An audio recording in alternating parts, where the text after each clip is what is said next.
যেই তারিখ থেকে আপনার হৃদয়ে আল্লাহর প্রতি ভালোবাসা জন্মাবে, তো মনে করবেন এই ভালোবাসা আগে উপরে হয়েছে।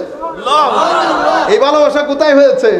উপরে। উপরের ভালোবাসা ছাড়া নিচের পানি নড়ে না। যখন মসজিদের প্রতি আসক্তি জন্মাবে, নামাজ আপনাকে টানবে, তিলাওয়াতে কোরআন আপনাকে টানবে, আমার নবীর বিরহে আপনার চোখ দিয়ে পানি পড়বে, তো মনে করবেন আপনার ডিসকাশন মদিনা শরীফের মধ্যে শুরু হয়েছে। আমার নবীর দরবারে আপনি গ্রহণযোগ্য হয়েছেন, হুজুর গৌসে মাইজ ভান্ডারীর দরবারে আপনি গ্রহণযোগ্য হয়েছেন। এটা হতেই পারে না যে আপনি শুধুমাত্র নাম নেহাত কিছু কাজ করে ইনাদেরকে আপনি সন্তুষ্ট করে ফেলবেন। আপনারা বুঝতে পেরেছেন? তাহলে আল্লাহ যদি আপনার উপর রাজি থাকে, আপনি বুঝতে পারবেন আপনার মা বাবা আপনার উপর রাজি। এটা বোঝার জন্য কি ইউনিভার্সিটিতে পড়তে হয়, স্কুল কলেজে পড়া লাগে? কোনো জায়গায় যেতে হয় না। মা বাবার চেহারা আপনাকে বলে দেবে তারা আপনার উপর সন্তুষ্ট না অসন্তুষ্ট। আর কিছু সাইট, এনভায়রনমেন্টাল কিছু সাইন, এটা আপনাকে জানিয়ে দেবে মা বাবা আপনার উপর সন্তুষ্ট। অনুরূপভাবে আমার উপর যদি আমার আল্লাহ খুশি থাকে, আপনি এক সেকেন্ডের জন্য আমার আল্লাহকে আপনার জবান থেকে সরাইতে পারবেন না। ঘুরে ফিরে সুবহানাল্লাহ আলহামদুলিল্লাহ, সুবহানাল্লাহ আলহামদুলিল্লাহ, আল্লাহু আকবার, ঘুরে ফিরে দেখবেন আচ্ছা আপনার উপর আমার আল্লাহ সন্তুষ্ট হয়েছে। কেমনে বুঝবেন? একটা পিঁপড়াকে মারার পরে যদি ভিতর থেকে আপনার নিজেকে পাপী পাপী মনে হয়, তো বুঝবেন আমার আল্লাহ রাজি হয়েছে আপনার উপর। মানুষ না বেটা, একটা পিঁপড়া। এটা ঠিক আমরা গুনাহ করি, বারবার করি, তওবা করি, তওবার উপর থাকতে পারি না, আবার গুনাহ করি, দুনিয়ার ধোঁকায় পড়ে যায়, নফসের ধোঁকায় পড়ে যায়, শয়তানের ধোঁকায় পড়ে যায়। কিন্তু মওলা আপনি দয়ালু। জমিনের মধ্যে বাচ্চারা আছে, জমিনের মধ্যে এখনো বৃদ্ধ লোক আছে, জমিনের মধ্যে হাইওয়ানাত আছে। আমার নবী বলেছেন যে জমিনের মধ্যে যদি হাইওয়ান না থাকতো, আমি আকাশ থেকে বৃষ্টি বন্ধ করে দিতাম, আকাশ থেকে বৃষ্টি বন্ধ করে দিতাম। তো আমরা আল্লাহর দরবারে বলছি, আল্লাহ অসংখ্য হাইওয়ান, আমরা আমাদের কথা বাদ দিলাম কারণ আমরা গুনাহগার মাওলা। আমাদের চেহারা দেখলে আপনার গজবের সমুদ্রের মধ্যে ঢেউ উঠবে আল্লাহ। আমরা ছোট ছোট বাচ্চাদেরকে আপনার সামনে ধরছি, হাইওয়ানদের ওসিলা দিচ্ছি মাওলা। আর বিশেষ করে আপনার অসংখ্য প্রিয় বান্দা যারা জমিনের উপরে আছেন, কেউ জমিনের নিচে আছেন, তাদের ওসিলা দিচ্ছি। বিশেষ করে আপনার পেয়ারা রসুলের ওসিলা দিচ্ছি, আপনার রহমানিয়তের সদকা, রহিমিয়তের সদকা। মাওলা আমার দিকে না দেখে অত্র এলাকার বৃদ্ধ মানুষ যাদেরকে আপনি পছন্দ করেন, এমন মানুষ, ছোট ছোট বাচ্চা, হাইওয়ান, সবকিছু দেখে মাওলা আপনি আমাদেরকে বৃষ্টি দান করেন। মাওলা আপনি আমাদেরকে বৃষ্টি দান করেন। সম্মানিত উপস্থিতি, পবিত্র কোরআনের মধ্যে একটা শব্দ এসেছে সুন্নাতুল্লাহ। শব্দটা কি? সুন্নাতুল্লাহ। সুন্নাতুল্লাহ মানে আল্লাহর সুন্নত। আল্লাহর সুন্নত মানে আল্লাহর নিয়ম নীতি। সৃষ্টি পরিচালনার জন্য আল্লাহর একটা নীতি আছে, নিয়ম আছে, গ্রামার আছে। আপনি আমি যদি সেই নিয়ম নীতির বাইরে চলি, তাহলে আমরা বাইরে চলার কারণে আমাদেরকে সেই ফলশ্রুতি ভোগ করে পৃথিবী থেকে যেতে হবে। মনে রাখবেন, এটা কখনো হবে না। আপনারা এখানে কিমা আছে না, কিমা বানান না, কিমা কিমা বানান তো। ধরেন এটা কিমা মেশিন, এখান থেকে যদি মুরগি দেন, তো এদিক দিয়ে কিসের কিমা বের হবে? কেউ যদি মুরগি দিয়ে গরুর কিমার জন্য বসে থাকে, কিয়ামত পর্যন্ত বের হবে না। কেন? কারণ মেশিন এর নিজের কোনো আওয়াজ শব্দ নাই, এদিক দিয়ে যেটা ঢুকাবেন এদিক দিয়ে সেটা কিমা হয়ে বের হবে। বুঝতে পেরেছেন? এটা নিয়ম। আল্লাহর দুনিয়ার নিয়ম হচ্ছে, আপনি যদি গুনাহ করেন, আপনি যদি গুনাহ করেন, গুনাহ দুই ধরনের হয়। কয় ধরনের? একটা গুনাহের সাথে সম্পর্ক আমার চোখ দিয়ে অশ্লীলতা দেখেছি, আমি নিজের উপর নিজে জুলুম করলাম। পেটের মধ্যে হারাম ঢুকিয়েছি, নিজের উপর নিজে জুলুম করলাম। আরেক ভাইকে একটা ধাক্কা দিয়েছি, নিজের উপর নিজে জুলুম করলাম। আরেকজনকে ছোট মনে করেছি, নিজের উপর নিজে জুলুম করলাম। এভাবে আপনি গুনতে থাকেন, গুনতে থাকেন। এটা একটা জুলুম, অত্যাচার করলাম নিজের উপর নিজে। এটা আমার আল্লাহ ক্ষমা করে দেন। কি করে দেন? বান্দা যখন কটুক গিয়ে একটু মন খারাপ করে, আল্লাহ করে ফেলছে, একটু ক্ষমা করে দিলে অসুবিধা আছে মাওলা, তা আমার আল্লাহ খুব এনজয় করে এই কথা। তা আবার কি বলে, আবার বল বেটা। তো বান্দা আবার বলে, আমার আল্লাহ বলেন ফেরেশতা দিয়ে ইলহাম করে আবার বল। বান্দা যত বলে, আল্লাহ গুনাহ করছে, আমি মাফ চাই তোমার দরবারে, আমার আল্লাহ এই জিনিসটা বড় এনজয় করে। এটা হচ্ছে নিজের গুনাহের সময়। কিন্তু আরেকটা গুনাহ আছে যেটার সাথে সম্পর্ক মানুষের, যেটার সাথে সম্পর্ক মানুষ। যেমন ঘরের মধ্যে বউ শাশুড়ি, ঘরের মধ্যে বউ শাশুড়ি, আপনি শাশুড়ি যদি বউকে আন্ডারএস্টিমেট করে, বউ যদি শাশুড়িকে ধাক্কাধাক্কি ঠেলাঠেলি করে, তাইলে এটা জুলুম হয়েছে। একজন আরেকজনের উপর কি করেছে? জুলুম করেছে। এরপরে আমি পাশে দোকানের মধ্যে এসেছি, আপনি দোকানের মধ্যে ভেজাল দিয়েছেন, এটা আপনি আমার উপর জুলুম করেছেন। তাইলে কিছু গুনাহ, আপনি আপনার জমিনে গেছেন, আপনার 800 স্কোয়ার ফিটের জমিন, মাস 6 মাস না যেতে এটা 900 স্কোয়ার ফিট হয়ে গেছে। কি করছেন? আপনি আইল কেটেছেন।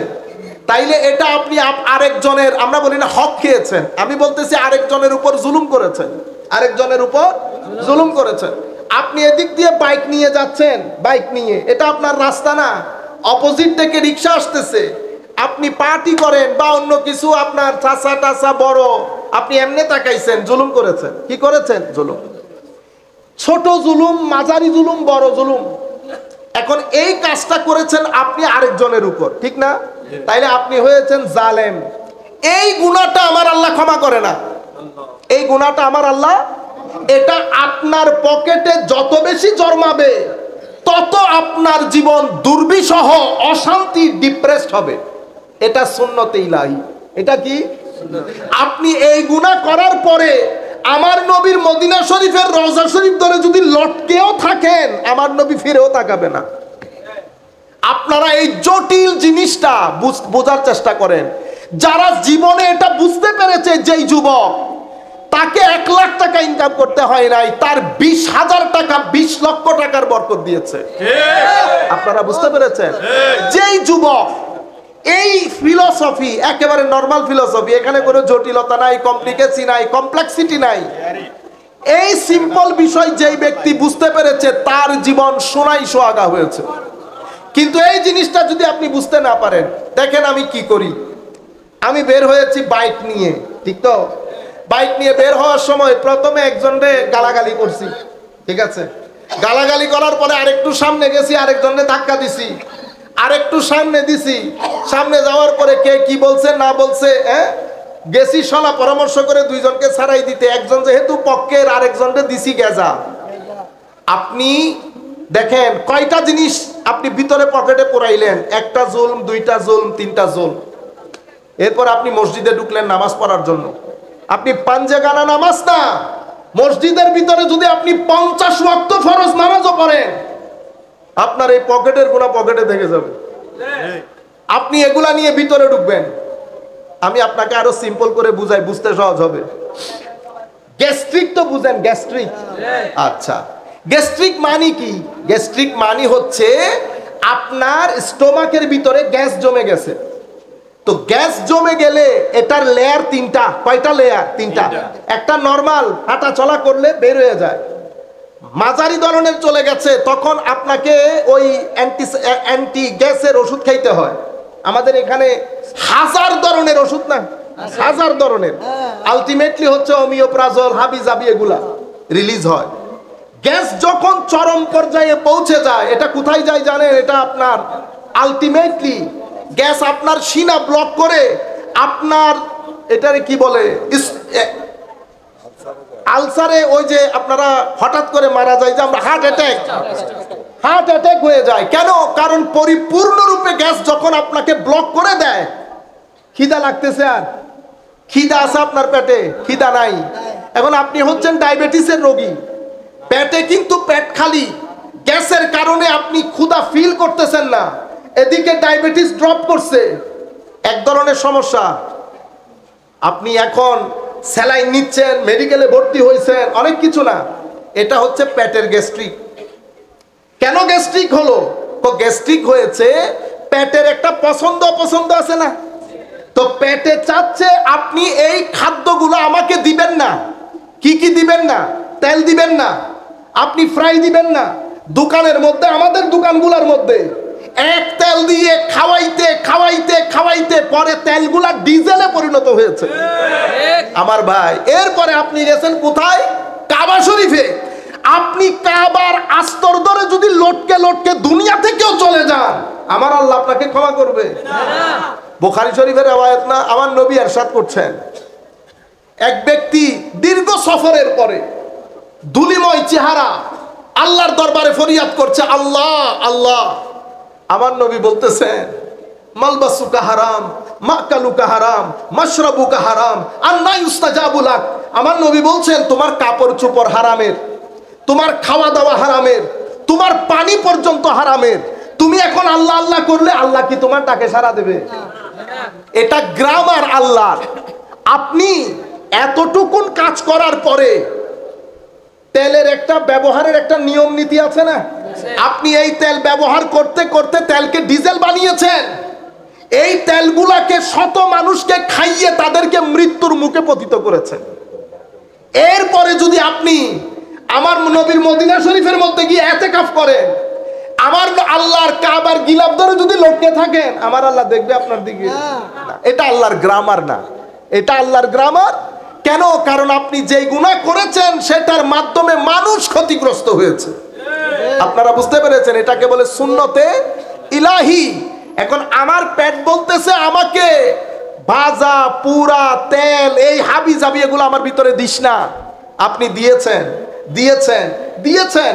পেট একদিন ধৈর্য, 2 দিন ধৈর্য, 3 দিন ধৈর্য ধরেছে। ধৈর্যের একটা সীমা আছে না? পেট এখন রিয়্যাক্ট করা শুরু করেছে। স্টোমাক কি করা শুরু করেছে? রিয়্যাক্ট। আমাদের ছেলে পুলে এখন একটু বয়স হয়েছে, 16 বছর পৌঁছাই নাই, বাইক চালানো শুরু করছে। এখন বাবু আর পরোয়া। চাচা যেটা তো অনেক দূর কি বাত। চাচা যেটার আর 2 টাকার ভ্যালিউ আছে, ভ্যালিউ নাই। এখন তো বাপারও ভ্যালিউ নাই, মারও ভ্যালিউ নাই। মারে দেয় এক গেডি। বুঝতে পেরেছেন? আপনারা মাথায় রাখবেন, যেই ছেলে মা এবং বাবাকে কথা শুনিয়েছে, আপনি আমার এই কথা লিখে রাখবেন। যদি এটার ভিন্নতা হয় আপনি আমার কাছে এসে জিজ্ঞেস করবেন। যেই তারিখ থেকে আপনি মা বাবাকে কথা শোনানো শুরু করেছেন, সেই তারিখ থেকে আপনার জীবনের সৌন্দর্যের সূর্য অস্তমিত হয়ে যাবে। এটা আর উদয় হবে না। আপনার জীবন কখনো আলোময় হবে না, অন্ধকারের দিকে চলে যাবে। এগুলা হচ্ছে আমার আল্লাহর নিয়ম নীতি দুনিয়ার। এটা উল্টা হবে না। আমার আল্লাহ কি বলেছেন? ওয়ালান তাজিদা লিসুন্নাতিল্লাহি তাবদীলা আও তাহওয়িলা।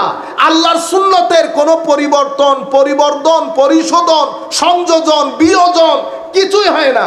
আমার আল্লাহ যে সুন্নত তাই করেছেন, সেই সুন্নত। আপনি ডানেও যেতে পারবেন না, বামেও যেতে পারবেন। এখন পেটেরও তো একটা সহ্য সীমা আছে। তো পেটের এক সময় সহ্য সীমা নষ্ট হয়ে গেছে। তা আমরা যখন ইংলিশের দেশে যান, তো ওরা কি বলে? পেট, স্টোমাক আপসেট হয়ে গেছে। কি হয়ে গেছে? আমার স্টোমাক আপসেট হয়ে গেছে। কেন আপসেট হইলো? আমি জানি না। তো ওরা বলে, আপনারা এশিয়ান না? জি আমরা এশিয়ান। কই তো বাজাপুরা। বাজাপুরা তো কিসে লাগাই দেয়? আমাদেরকে ওই বিভিন্ন ধরনের ট্যাবলেট ম্যাবলেটের মধ্যে লাগাই দেয়। আমি আপনাদেরকে বলতে চাচ্ছি, এই পেট আপসেট হওয়া, আপনারা শব্দগুলা মনে রাখবেন। পেট আপসেট হওয়ার কারণে আপনার পেটে খিদা থাকা সত্ত্বেও আপনার খিদা লাগতেছে না। যেই খিদা লাগতেছে না, আপনি খাইতে যেতে পারতেছেন না। যখন খাওয়া বন্ধ করে দিয়েছেন, সুগার ড্রপ করেছে, প্রেসার ড্রপ করছে, জিন্দেগি জটিলতার মধ্যে চলে যায় নাই। পেটের মধ্যে যেমন গ্যাস্ট্রিক হয়, তেভাবে আপনার কলবের ভিতরেও গ্যাস্ট্রিক হয়। একটা পেটের গ্যাস্ট্রিক, একটা কলবের গ্যাস্ট্রিক। কলবের গ্যাস্ট্রিক কোনটা? ওই পেটের গ্যাস্ট্রিক যেটা, কলবের গ্যাস্ট্রিকও সেইটা। পেটও চাইতেছে তেল দিয়েন না, বাজাপুরা দিয়েন না। কলবও চাইতেছে বেটা জুলুম দিস না, ভিতরে জুলুম ঢালিস না, ভিতরে মদ জোয়া ঢালিস না, ভিতরে গালিগালাজ ঢালিস না। আপনি যখন এই জুলুমগুলা, এই অবাধ্য চরণগুলা আপনি ভিতরে ঢালতে থাকবেন, কলব কতটুকুন সহ্য করবে? 1 দিন, 2 দিন, 3 দিন, এক সময় কলব আপসেট হয়ে যায়। যখন কলব আপসেট হয়, পেটের মধ্যে যেমন গ্যাস হয়, কলবের মধ্যে গ্যাস হয়ে গেছে। পেটের গ্যাস আপনাকে খিদা লাগতে দেয় নাই, খাইতে পারেন নাই। কলবের যখন গ্যাস হয়ে গেছে, আপনার পাশেই মসজিদ, আপনি মসজিদে ঢুকতে পারতেছেন না কেন? রুহানি খাদ্য, রুহানি ক্ষুধা নষ্ট হয়ে গেছে। মানুষ মসজিদে যায়, আপনি যেতে পারতেছেন না। মানুষ মাজারে পাকে যায়, আপনি যেতে পারতেছেন না কেন? কারণ আপনার রুহানি ক্ষুধা যেটা, সেটা নষ্ট করে দিয়েছেন। কেন নষ্ট করে দিলেন? অতিমাত্রায় জোল, অতিমাত্রায়। এই জন্য কিছু সিট, কিছু পজিশন এমন আছে যেটা মানুষকে উগ্র করে ফেলে, অহংকারী করে ফেলে। আপনারা যখন প্রথম প্রথম ঢাকা বিশ্ববিদ্যালয়ে ভর্তি হন, কেমন লাগে?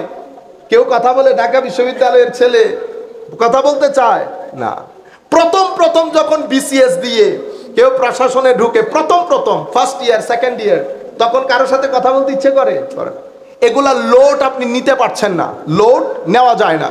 আমি আপনাদেরকে বলতে চাচ্ছি, যখন আপনার এই কলবের ভিতরে এই জিনিসগুলা ঢুকে, অহংকার, হিংসা, বিদ্বেষ, গালাগালি, পরনিন্দা, পরচর্চা, যেগুলার সাথে মানুষ সংশ্লিষ্ট, তখন আপনার কলবের ভিতরে একটা গ্যাস হয়। সেই গ্যাস আপনাকে, দুনিয়ার মানুষ মসজিদে ঢুকে আপনাকে ঢুকতে দিচ্ছে না কেন? আপনার খিদা লাগতেছে না ভিতর থেকে। কেন খিদা লাগে না? এই সমস্ত এগুলার কারণে। এটা এক সময় কি হয়, গ্যাস এক সময় আপনাকে ডিপ্রেশনের মধ্যে নিয়ে যায়। হতাশা, টাকা আছে, পয়সা আছে, ধন আছে, দৌলত আছে, কিন্তু মনে শান্তি নাই। আপনারা বারবার কি বলেন? কিছুই ভালো লাগে না, কিছুই ভালো লাগে।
শ্বাস নিতাম কেমনে আমার মায়ের পেটে?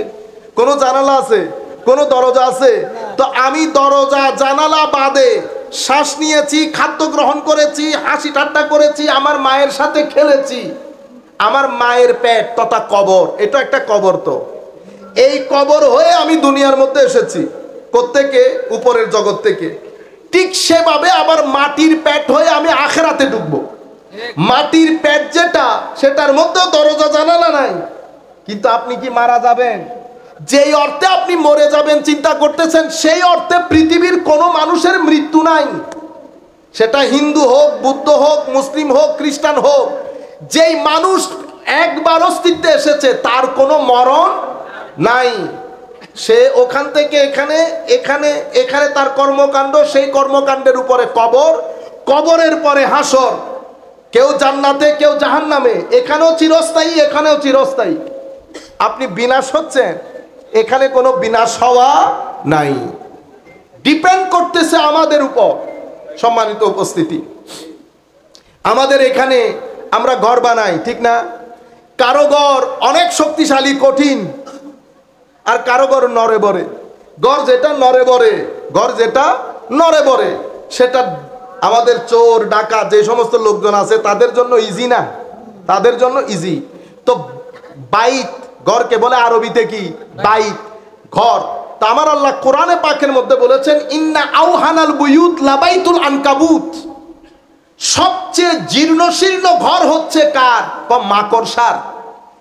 পৃথিবীর মধ্যে সব প্রাণী ঘর করে, মাকড়সাও ঘর করে। আপনি মাকড়সার ঘর এমন, আঙ্গুলের ইশারা দিলে ঘর শেষ, আঙ্গুলের ইশারা দিলে ঘর শেষ। ইন্না আওহানাল বুয়ুত লাবাইতুল আনকাবুত। তা আমার আল্লাহ বলছেন, হে আমার বান্দা, কবরের ঘরটাকে তুমি এরকম জীর্ণশীর্ণ করে ফেলিও না।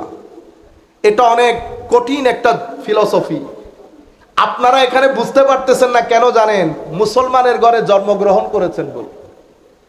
পৃথিবীর মধ্যে আমি যখন কিছুদিন আগে আফ্রিকার একটা দেশে, মানে আমেরিকা, ক্যারিবিয়ান কান্ট্রি একটা দেশে, ওয়েস্ট ইন্ডিজের পাশে, ওয়েস্ট ইন্ডিজ ওই যে ক্রিকেট খেলে না ওয়েস্ট ইন্ডিজ, ওয়েস্ট ইন্ডিজের পাশে মানুষ হক তালাশের জন্য, মানে শান্তিটা কোথায়, সত্যটা কোথায়, কে আমাকে সত্যের দিশা দেবে, মানুষ সত্য তালাশের জন্য কেউ দেশ ছেড়েছে, কেউ পরিবার ছেড়েছে। এক ভদ্রলোকের সাথে আমার পরিচয় হয়েছে, তাকে জিজ্ঞেস করলাম আপনার দেশ? সে বলতেছে আমার দেশ ওয়েস্ট ইন্ডিজ। এখানে কেন চলে এসেছেন? এখানে চলে এসেছি, আমার কিছু বন্ধু তারা ইসলাম কবুল করেছে, দে বিকেম মুসলিম। আমি পরিবারের সাথে ভালো লাগতেছিল না আমার। আপনি চিন্তা করতে পারবেন, পরিবার পরিজন ছেড়ে দেওয়া, মা বাবা ছেড়ে দেওয়া। কেন? তার কিছু বন্ধু বান্ধব মুসলমান হয়েছে, সেই বন্ধু বান্ধব গুলা একটা মসজিদ বানিয়েছে, 4-5 জনে মিলে মসজিদ চালায়। সকালবেলা উঠে হায় হায় মসজিদকে পরিষ্কার করে, আজান দেয় একজন, মাইক নাই, নিজেরা আজান দিয়ে নিজেরা নামাজ পড়তেছে। আমরা মসজিদে আসি, আপনি পুরো বিষয়টা চিন্তা করে দেখেন। কেউ হকের তালাশের মধ্যে, সত্যের তালাশের মধ্যে। কেন? কারণ আপনি মুসলমান না হয়ে যদি অন্য ধর্মে জন্মগ্রহণ করতেন, আপনি বুঝতে পারতেন পৃথিবী কত কঠিন। এই ধর্মের মধ্যে আপনার ভিতরে একটা ইতমিনানের কালব আছে। আপনি যখন আল্লাহ বলে ডাক দেন, আপনার ঘরের কোরআনে পাকের দিকে যখন আপনি তাকান, আপনি যখন আমার নবীর দরবারে দরুদ পাঠ করেন, আপনি যখন হাঁটতে হাঁটতে কোনো আল্লাহর ওলির মাজার দেখেন, ভিতরে ঢুকেন, এগুলা সব এনার্জি সেন্টার। কি সেন্টার? Energy centre.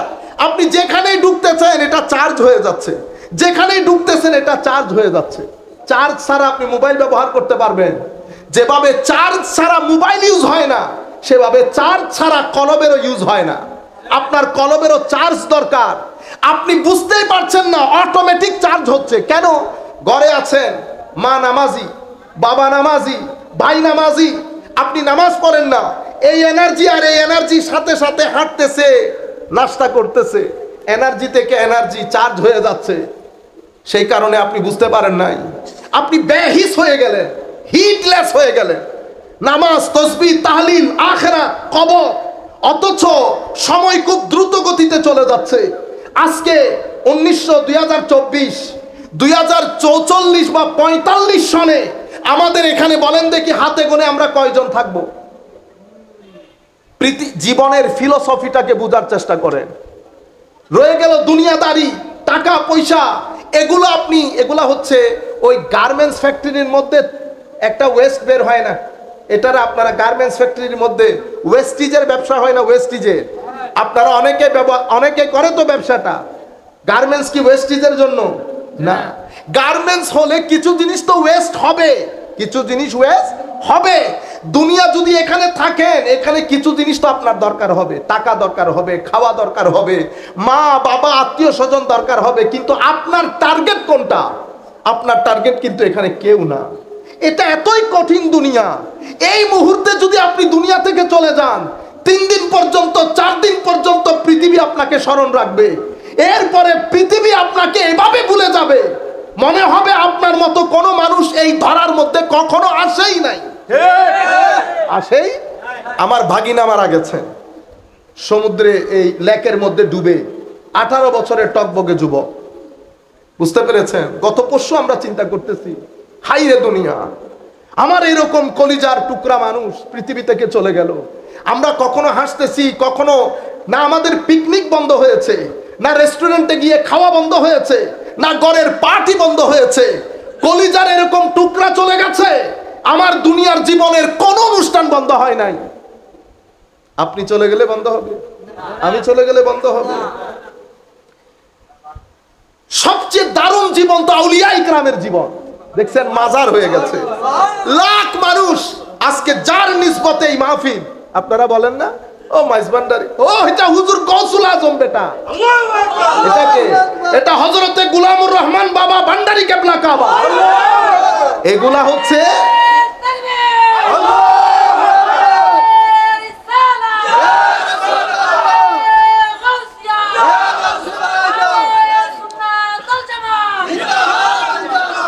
এগুলা হচ্ছে এগুলা এনার্জি সেন্টার, জিন্দাবাদ। এগুলা কি সেন্টার? Energy centre. পৃথিবীর কিছু দরবার এমন আছে যে দরবারগুলোর মধ্যে কখনো জিয়ারত খালি যায় না, কখনো মানুষ শূন্য হয় না, অন্তত 10 জন হলেও থাকবে জিয়ারতের মধ্যে। আজীব বিষয় না? আমি টেনে তুলে জিজ্ঞেস করতে ইচ্ছে করে, হুজুর জীবনটা কেমন ছিল, কেমনে এই ঘটনা ঘটলো? মা মরে গেছে, বছরের পর বছর ছেলে শহর থেকে গ্রামে আসে না, ঢাকার মধ্যে থাকে, এমন অনেক আপনাদের এলাকার মধ্যে আছে। ঈদ চলে গেছে, আসছে কবরে জিয়ারত করতে, কিন্তু আপনি আল্লাহর ওলিদের দরবারে যান, সব সময় জিয়ারত চলছে। কেন? কারণ তারা স্মরণীয় এবং বরণীয়, তারা স্মরণীয় এবং বরণীয়। আমার আল্লাহর সুন্নত, ওই সুন্নত, সুন্নত কি? সুন্নত হচ্ছে তুমি আমাকে যদি স্মরণ করো, তুমি আমাকে স্মরণ করো, আমি তোমাকে স্মরণ করিব। তুমি যদি, if you remember me I must remember you, তুমি আমাকে স্মরণ করলে আমি তোমাকে স্মরণ করব। তো আমি আল্লাহকে স্মরণ করব আমি যতদিন পৃথিবীতে থাকি, 60, 70, 75, 80। এখন আল্লাহ তো 60, 70, 75, 80 নাই, আসেনি না। তো আল্লাহর ওয়াদা হচ্ছে, যদি তুমি আমাকে ফাজকুরুনি আযকুরকুম, আমার জিকির হলে তোমার জিকির হবে। তো মাওলা আমি জিকির করব তো আমি অনুযায়ী, আল্লাহ বলছেন আমি জিকির করব তোমাকে আমি অনুযায়ী। তো আমার জিকির 70 বছরের, আল্লাহর জিকিরের কোনো লিমিট নাই, আল্লাহর জিকিরের কোনো লিমিট নাই। এটা সুন্নতে ইলাহি, এটা কখনো ইদার উদার হবে না। আমি আপনাদেরকেও বলছি, জীবন এমন ভাবে পরিচালনা করেন, মানুষের কাজ করবেন, মানুষের সাথে কখনো অভদ্র আচরণ করবেন না। হিন্দু হোক, বুদ্ধ হোক, খ্রিস্টান হোক, মানুষকে মানুষের সম্মান দেবেন। কোন রিকশাওয়ালা, সুইপারের সাথে কখনো তুই তুকারি করবেন না। ভালো বংশের পোলাপাইন কখনো মানুষের সাথে বেয়াদবি করে না। এটা হলে কি হবে? আপনার জীবন এনার্জেটিক হবে। আপনার জীবনে 2 ধরনের এনার্জি দরকার। কয় ধরনের এনার্জি? 2 ধরনের। একটা এনার্জি আসবে খাদ্যদ্রব্য থেকে, একটা এনার্জি আসবে পরিবেশ থেকে, আরেকটা এনার্জি আসবে ভালো কর্ম থেকে। ভালো কর্ম থেকে। আপনি মনে করেছেন, আমি মনে করেছি, আমার মা বাবা মনে করেছে আমার ছেলের জন্য শুধু খাদ্য দরকার। না না না, খাদ্য দরকার না। আপনার সমাজের মধ্যে গাছ দরকার, আপনার সমাজে পুকুর দরকার। কি দরকার? পুকুর, গাছ, পুকুর। আমার জন্য ভাত যেমন জরুরি, আমার সমাজের জন্য গাছ এবং পুকুরও ঠিক সেরকম জরুরি, ঠিক সেরকম জরুরি। কিন্তু আমি কি করলাম, গাছ এবং পুকুর এটাকে আমি আমার জরুরতের লিস্ট থেকে বাদ দিয়ে দিলাম। যেই বাদ দিয়ে দিয়েছেন এগুলার সাথে সম্পর্ক নেচারের, প্রকৃতির। কার? প্রকৃতির। আপনি যখন এগুলো বাদ দিয়ে দিলেন, প্রকৃতি প্রটেস্ট করা শুরু করেছে, গ্যাস্ট্রিক ওখানেও হয়ে গেছে। তো প্রকৃতি যখন প্রটেস্ট করে, প্রকৃতির প্রটেস্টে তাপদাহে আপনাকে পুরাবে, পানিতে আপনাকে ভাসাবে। আপনারা বুঝতে পেরেছেন কেন? আপনি দেখেন তো দেখি, এখন আমরা কি করি, সরকারের দোষ।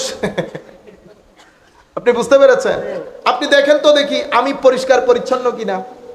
আমি মুড়ি খেয়ে ওই মুড়ির প্যাকেটটা কোথায় ফেলেছি? রাস্তায় ফেলি নাই, আমি আমার নর্দমা, নালা নর্দমার মধ্যে ফেলি নাই। তো নালা নর্দমার একটা গ্রামার আছে না? নালা নর্দমার গ্রামার হচ্ছে অবস্টাকল যদি থাকে সে পানিকে বমি করে দেবে। পানিকে কি করবে? বমি করে দেবে। তো নালা নর্দমা যখন পানিকে বমি করে, পানি কোথায় গেছে? আপনার ঘরে। পানি আপনার ঘরে। আপনি যদি এখন পানি কমান, পানি কমান, পানি কমান করেন, কিয়ামত পর্যন্ত পানি কমবে না। কেন? কারণ মূল দায়িত্ব আমি করে ফেলেছি। এজন্য আল্লাহ কোরআনে পাকের মধ্যে বলেছেন, জাহারাল ফাসাদ ফিল বাররি ওয়াল বাহরি বিমা কাসাবাত আইদিন নাস লিইউযিকাহুম বা'দাল্লাযী আমিলু লাআল্লাহুম ইয়ারজিউন। ফাসাদ সমুদ্রে, এখানে সব জায়গায় ছড়িয়ে পড়েছে। কি কারণে? ফাসাদ ছড়িয়ে পড়েছে তোমাদের কারণে। তোমরা এটা নিজেরা কামাই করেছো। অথচ আমার ধর্ম একমাত্র ধর্ম, যেই ধর্ম আমাকে বলেছে, আমার এক বন্ধু ইংল্যান্ডে আমাকে বলতেছে তোমার ধর্ম আমার কাছে বড় আজীব লাগে। আল্লাহ হঠাৎ আবার আমার ধর্ম কেন আজীব লাগলো? তোমার ধর্ম গতকালকে পরে দেখলাম তোমাদের নবী তোমরা বাথরুম কেমনে ইউজ করবে ওইটাও শিখাইছে। বাথরুম কেমনে ইউজ করবা ওইটাও শিখাইছে। আবার দেখলাম তোমাদের নবী বলেছে পরিষ্কার পরিচ্ছন্নতা ঈমানের অঙ্গ। তো যেই নবী তার উম্মতকে পরিষ্কার পরিচ্ছন্নতা, হাইজিনিক হওয়া শিখাইছে, সেই নবীর উম্মত পৃথিবীর সবচেয়ে অপরিচ্ছন্ন জাতিতে পরিণত হয়েছে না? আপনারা বুঝতে পেরেছেন? তাইলে মুরব্বীরা কি করেছে আমরা বাদ দেই। আমরা যারা আছি আমরা তো এখন আল্লাহ পাকের মেহেরবানি, হাতে শক্তি আছে, ঠিক না? তাইলে নালা নর্দমা পরিষ্কার করবে কে? আমরা করি না, অসুবিধা আছে? আপনি জানেন এটার মাধ্যমে কি পরিমাণ সওয়াব হয়? আসেন আমরা আপনাদেরকে বলি। আমার নবী সাল্লাল্লাহু আলাইহি ওয়াসাল্লামকে এক সাহাবী জিজ্ঞেস করতেছেন, ইয়া রাসূলুল্লাহ রাস্তায় বসতে পারবো? আমার নবী বলতেছেন না, রাস্তায় বসা যাবে না। তখন উনি বলতেছেন, ইয়া রাসূলুল্লাহ রাস্তায় না বসলে তো আমরা আর বসার কোনো জায়গা নাই। ঠিক আমাদের মতো করে জিজ্ঞেস করতেছেন, এটা আমাদের সাথেই তো যাচ্ছে। তা আমার নবী বলতেছেন, আচ্ছা রাস্তায় বসতে হবে? মালানা বুদ্দুন, ইয়া রাসূলুল্লাহ রাস্তায় বসা ছাড়া আমাদের হাতে অন্য কোনো অপশন নাই, জায়গা নাই। আমার নবী বলছেন যদি রাস্তায় বসো তাইলে ফাতুত তারিক হাক্কাহু, রাস্তার হক আদায় করো। যেই নবী আমাদেরকে রাস্তার হক শিখাইছে সেই উম্মত নিজের বোনের হক আদায় করে না। সেই উম্মত নিজের বোনের হক আদায় করে না। যেই নবী আমাদেরকে রাস্তার হক শিখাইছে, আপনি এই হক আদায় না করে রারা দিন যদি দরুদ শরীফ পড়েন কিছু হবে? সম্মানিত উপস্থিতি, তো রাস্তার হকের মধ্যে কি কি? তার মধ্যে একটা হক আমার নবী বলছে ইমাতাতুল আযা আনিত তারিক। মানুষ চলাচলের পথে হাঁটার সময় কোনো কিছু বিধে মানুষ কষ্ট পাবে এমন কষ্টদায়ক জিনিস তুমি রাস্তা থেকে সরাই দিও। তাইলে রাস্তা থেকে কষ্টদায়ক জিনিস সরিয়ে দেওয়া, এটা আমার নবীর তালিমাত উম্মতের জন্য। আমরা রাস্তা দিয়ে হাঁটা গেলে আমরা করি না, কলার ছিলকা দেখলে আমরা ছিলকা দেখলে ফেলে দেই না? তো কলার ছিলকা যেভাবে ফেলি, আমাদের অনেক ছেলে পুলে আছেন যারা পাথর দেখলে সরাই দেয়, কলার ছিলকা দেখলে সরাই দেয়। আপনি এটা যখন করবেন আমার নবীর উপর একবার দরুদ শরীফ পড়বেন, আমার নবী খুশি হয়ে যাবে, নবীর ফুয়ুজাত নসিব হবে, নবীর ফুয়ুজাত নসিব হবে।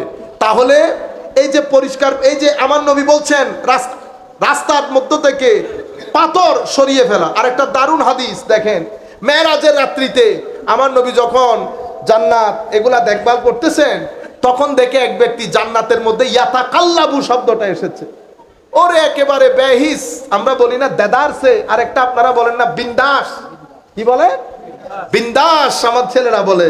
এই বাংলা আল্লাহ পাক জানে আপনারা কোত্থেকে বলেন। তো বিন্দাস ঘোরাফেরা করতেছে।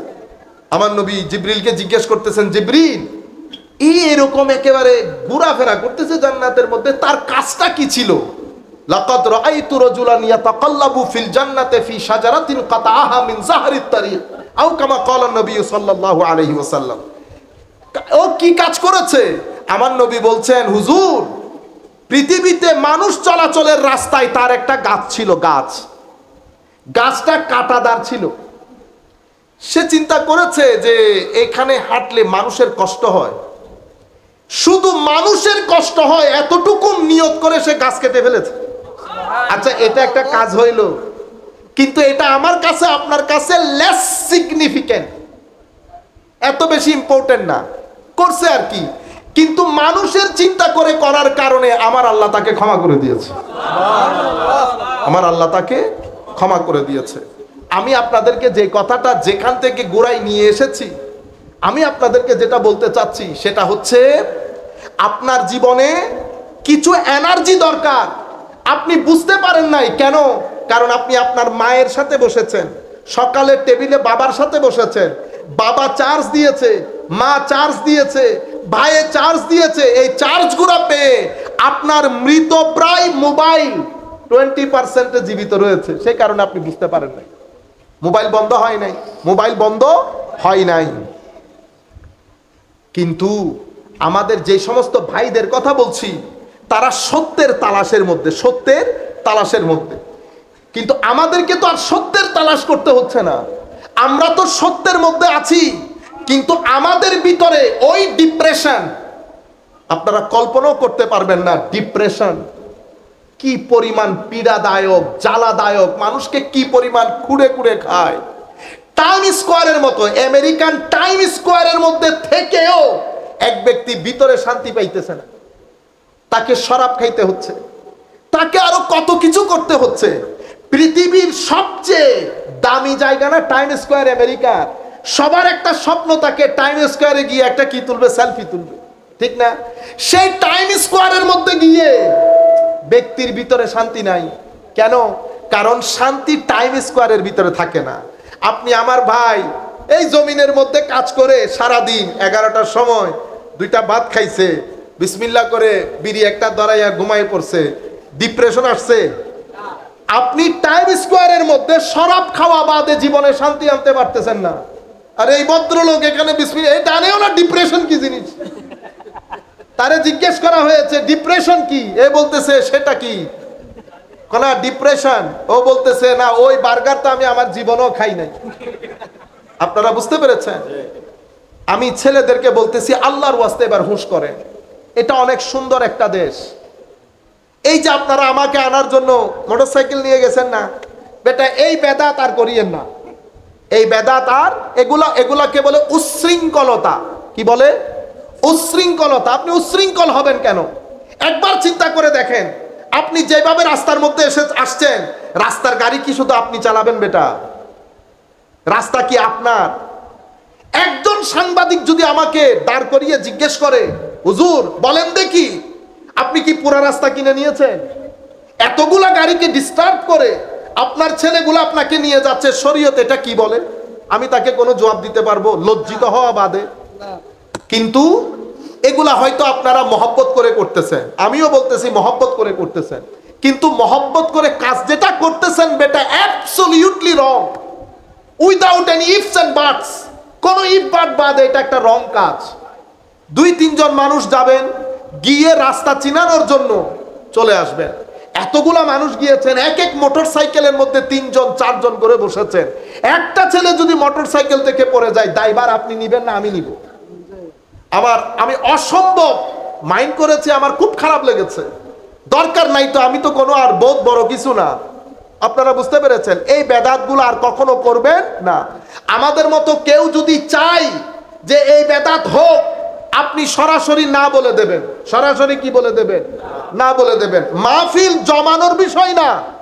আমার নবীকে আর নারাজ করিয়েন না, যথেষ্ট হয়ে গেছে। ওয়ালিরা নারাজ হয়ে গেছে, নবীরা নারাজ হয়ে গেছে আমাদের কৃতকর্মের কারণে। এরে বলি নবী এগুলা যে নারাজ হচ্ছে, এগুলো আপনারা বুঝতে পারেন না? এগুলা ইজিলি বোঝা যায়, এগুলা ইজিলি বোঝা যায়। কেমনে? আচ্ছা আল্লাহ আমার উপর সন্তুষ্ট, এটা কেমনে বুঝবেন? ওমা এটা তো পানিবাদের মতো সহজ, এটা বুঝা কেমনে? যেই তারিখ থেকে আপনার হৃদয়ে আল্লাহর প্রতি ভালোবাসা জন্মাবে, তো মনে করবেন এই ভালোবাসা আগে উপরে হয়েছে। এই ভালোবাসা কোথায় হয়েছে? উপরে। উপরের ভালোবাসা ছাড়া নিচের পানি নড়ে না। যখন মসজিদের প্রতি আসক্তি জন্মাবে, নামাজ আপনাকে টানবে, তিলাওয়াতে কোরআন আপনাকে টানবে, আমার নবীর বিরহে আপনার চোখ দিয়ে পানি পড়বে, তো মনে করবেন আপনার ডিসকাশন মদিনা শরীফের মধ্যে শুরু হয়েছে। আমার নবীর দরবারে আপনি গ্রহণযোগ্য হয়েছেন, হুজুর গৌসে বাইশ ভান্ডারীর দরবারে আপনি গ্রহণযোগ্য হয়েছেন। এটা হতেই পারে না যে আপনি শুধুমাত্র নাম নেহাত কিছু কাজ করে ইনাদেরকে আপনি সন্তুষ্ট করে ফেলবেন। আপনারা বুঝতে পেরেছেন? তাহলে আল্লাহ যদি আপনার উপর রাজি থাকে আপনি বুঝতে পারবেন আপনার মা বাবা আপনার উপর রাজি। এটা বোঝার জন্য কি ইউনিভার্সিটিতে পড়তে হয়, স্কুল কলেজে পড়া লাগে? কোন জায়গায় যেতে হয় না। মা বাবার চেহারা আপনাকে বলে দেবে তারা আপনার উপর সন্তুষ্ট না অসন্তুষ্ট। আর কিছু সাইট এনভায়রনমেন্টাল কিছু সাইন এটা আপনাকে জানিয়ে দেবে মা বাবা আপনার উপর সন্তুষ্ট। অনুরূপ ভাবে আমার উপর যদি আমার আল্লাহ খুশি থাকে, আপনি এক সেকেন্ডের জন্য আমার আল্লাহকে আপনার জবান থেকে সরাইতে পারবেন না। ঘুরে ফিরে সুবহানাল্লাহ আলহামদুলিল্লাহ, সুবহানাল্লাহ আলহামদুলিল্লাহ, আল্লাহ ঘুরে ফিরে দেখবেন আচ্ছা আপনার উপর আমার আল্লাহ সন্তুষ্ট হয়েছে। কেমনে বুঝবেন? একটা পিঁপড়াকে মারার পরে যদি ভিতর থেকে আপনার নিজেকে পাপি পাপি মনে হয়, তো বুঝবেন আমার আল্লাহ রাজি হয়েছে আপনার উপর। মানুষ না বেটা, একটা পিঁপড়া। আয় হায় হায়, এক বুজুর্গ দেখলাম আমাদের চেয়ে কিছু বয়সে বড়, মুখ একেবারে অসম্ভব কালো, মনে হয় যেন মা মারা গেছে, আপসেট। আমি জিজ্ঞেস করলাম হুজুর বাইরে তোর কি কোনো দুর্ঘটনা, কোনো অসুবিধা, শরীর খারাপ? হায় হায়, চোখের পানি পড়তেছে, বলতেছে আমি এটা কেন করলাম। আমি বলছি কি কাজ করলেন এমন? কো ভাই একটা মাছি ঢুকেছে আমার রুমে, আমি প্রথমে ইগনোর করেছি, পরে সেটা দুইবার আমার মুখের উপর বসেছে, হঠাৎ করে আমার রাগ উঠেছে, আমি জাস্ট আমার জুতা দিয়ে মাছিটাকে মেরে ফেলেছি। আমাদের কাছে আপনাদের কাছে এটা একটা ব্যাপার হইল? কেন ব্যাপার না? কারণ আমরা ভিতরের জগৎ থেকে জিন্দা না। মুর্দা মানুষের কাছে ফিলিংস থাকে না, মুর্দার কাছে কি থাকে না? ফিলিংস থাকে। ফিলিংস থাকে জিন্দা মানুষের ভিতরে। আমি এখন যেই জিন্দেগির কথা বলতেছি সেটা অক্সিজেনের জিন্দেগি না, সেটা রুহানি নূরের জিন্দেগি। এটা একটা জিন্দা থাকা। আমার আল্লাহ কোরআনে পাকের মধ্যে ইরশাদ করেছে না, ইয়া আইয়ুহাল্লাযীনা আমানু ইস্তাজিবু লিল্লাহি ওয়া লির-রাসূলি ইযা দাআকুম লিমা ইউহয়িকুম। আমার আল্লাহ এবং রসুলের ডাকে যদি মুমিন সাড়া দেয়, তো সেই সাড়া দেওয়ার কারণে মুমিনের জিন্দেগি নসিব হয়। তো জিন্দেগি যদি, শ্বাস যদি না থাকে সাড়া দিতে পারবেন? পারবেন না। তাইলে আল্লাহ আমি যদি জিন্দা না হইতাম তাইলে তো সাড়াই দিতে পারতাম না। তো এটা কোন জিন্দেগি? এটাকে বলে রুহানি জিন্দেগি, এটাকে বলে রুহানি নূরের জিন্দেগি। আমার কাছে জিনিসটা হাস্যকর ঠেকেছে, কিন্তু এই ব্যক্তির আমি মানুষ ধরপর করে আমি কেন করলাম? আমার আল্লাহ নারাজ হয়ে গেছে। আমার আল্লাহ যদি বলে তুই আমার মাছিটাকে মেরে ফেললি, পারবি তুই একটা মাছি বানাইতে? এটা আমার কাছে আপনার কাছে কিছুই না, কিন্তু যাদের কাছে আমার আল্লাহ গুরুত্বপূর্ণ হয়ে গেছে তাদের কাছে আমার আল্লাহর সৃষ্টিও অনেক গুরুত্বপূর্ণ হয়, তাদেরকে জিন্দা মানুষ বলে। আমি আরেকটা ঘটনা বলি আপনাদেরকে, এটা তো অনেক বড়দের ঘটনা। হযরত হারেস আল মুহাসিবি রাদিয়াল্লাহু তাআলা আনহু, উনি কখনো এভাবে টেক লাগিয়ে বসতেন না। বৃদ্ধ হয়ে গেছে, বসতে পারতেছে না। মুরিদ এবং ছাত্ররা বলতেছে হুজুর একটু করে টেক লাগিয়ে বসলে কি হয়? হায়, আমরা বসি না রাত দিন, কোন আমাদের সুদ বুদ আছে? নাই। হযরত হারেস আল মুহাসিবি জবাব দিয়েছেন, বেটা আমি একজনের গোলাম, গোলাম কখনো মালিকের সামনে এভাবে টেক লাগিয়ে বসতে পারে না। গোলাম কখনো মালিকের সামনে টেক লাগিয়ে বসতে কেন? কারণ আমার যিনি আল্লাহ উনি মুর্দাও না দূরেও না। তো আমরা মুসা আলাইহিস সালাম বলতেছেন, আল্লাহ আপনি কি দূরে জোরে করে বলতে হবে না কাছে আস্তে করে বললে হবে? আমার আল্লাহ জবাব দিচ্ছেন মুসা আলাইহিস সালামকে, মুসা আনা জালিস মান জালাসাক, আমি সেই ব্যক্তির পাশে বসি যেই ব্যক্তি আমাকে পাশে বসাইতে চায়। আমার আল্লাহ মুসা আলাইহিস সালামকে বলছেন, মুসা আমি বলছি তোমাকে, তুমি ফেরাউনের কাছে যাও। আল্লাহ আমি তো কথা বলতে পারি না, আমার কথা বলার সময় আল্লাহ একটু আটকে যায়। ফেরাউন এত বড় সুপার পাওয়ার মাওলা। তখন আমার আল্লাহ বলছেন, মুসা আমি যেতে বলতেছি আমি শুনি এবং দেখি, আমি শুনি এবং দেখি। এটা মুসা আলাইহিস সালামের প্রতি আমার আল্লাহর জবাব। আমার নবীকে কি বলেছে জানেন? আমার নবীকে বলতেছে, হাবিব মন খারাপ করবেন না, ফাইন্নাকা বিআয়ুনিনা, আমি আপনাকে আমার চোখে চোখে রাখি। ফারাক দেখছেন? ফারাক। তাইলে আমার আল্লাহ কি বলছেন? চোখে চোখে রাখি। তো আমার আল্লাহ, আল্লাহ আপনি কত দূরে, আমি প্রত্যেক ব্যক্তিকে মনে বুঝিয়ে বলছি, অ্যাড্রেস করছি। কখনো মনে করবেন না আল্লাহর সৃষ্টি অসীম, আল্লাহ কি আমাকে দেখছে, আল্লাহ কি আমাকে স্মরণ করছে? না না, আমি আমার গড়ি যেভাবে দেখছি ঠিক সেভাবে আমি আল্লাহর চোখে চোখে আছি। আপনি একবার আল্লাহ বললে আল্লাহ 10 বার আপনার ডাকে সাড়া দেয়। সুতরাং মুমিন কখনো ডিপ্রেসড হয় না, মুমিন কখনো মনোকষ্ট নিয়ে, মুমিন নিজে কখনো একাকিত্বে যায় না। আমার আল্লাহ থাকতে মুমিন আবার একাকী ফিল করে কেমনে? আমার আল্লাহ বলছেন, বান্দা কষ্ট আছে, কষ্ট তাফাররাক লি ইবাদাতি,